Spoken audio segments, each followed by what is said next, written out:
समस्त को नमस्कार। सबू गणमाध्यम प्रतिनिधि को स्वागत जनाऊँगी।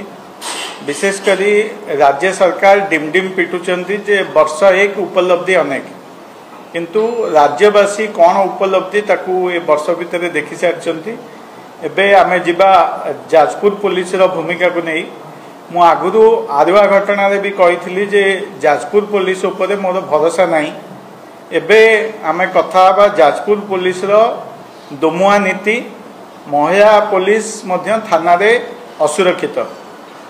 राज्य रे आज महिला हो छात्री हो आज असुरक्षित। गोपालपुर हो, बालेश्वर हो, बरंगारू जाजपुर पर्यंत सबुठी आमर तो भरोसा नहीं।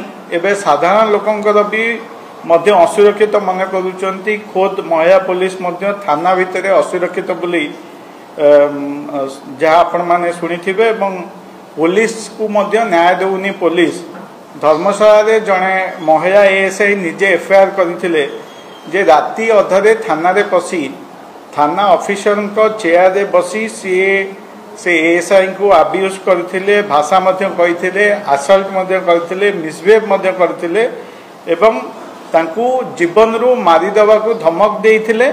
एवं से महिला ऑफिसर जनक थाना रे निजे सुरक्षित नुहे एवं मेंटली हारासमेंट होउचंदी बोली मध्य कहिचंती।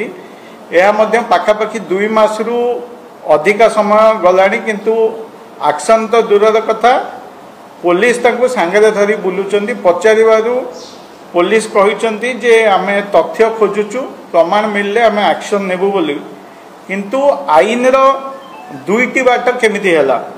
धर्मशाला थाना रे जदि निज महिला ऑफिसर एफआईआर को विश्वास करूनांती ताले बड़चना थाना रे अलगा केमिति हैला। गतकाली विलंबित राति रे बड़चना पुलिस आमर जने समर्थक को बिना तथ्य प्रमाण रे राति अधरे उठे नहीं एवं कहिले आमे जहाँ करूचु जाजपुर एसपी निर्देश रे एवं ता पुणी मिछ केस रे जेउथिरे ता ना मध्य एफआईआर नथिला। एवं जदि सेई जाजपुर एसपी धर्मशाला रे गोटे नियम करिसेनी बड़चना पई आ गोटे नियम केमिति हैला। तेणु मोर मोहन सरकार को प्रश्न जे जाजपुर पुलिस कहा साहस रे बा कहा निर्देश रे आईन को अलग अलग बटरे नेउचंती। सरकार के चाप रे ना धर्मशाला खणी माफिया पैसा रे एमिति करूचंती।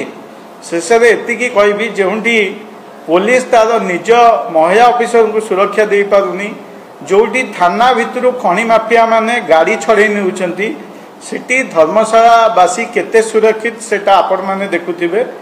पुलिस उपरु जनतार भरोसा तुटुची। आमको एवं भगवान ही साहा, भगवान आम जाजपुर एसपी को सद्बुद्धि दियंतु, साहस दियंतु, जेमिति से तांका निज कर्तव्य ठीक भाव में लिभे पारे। Thank you.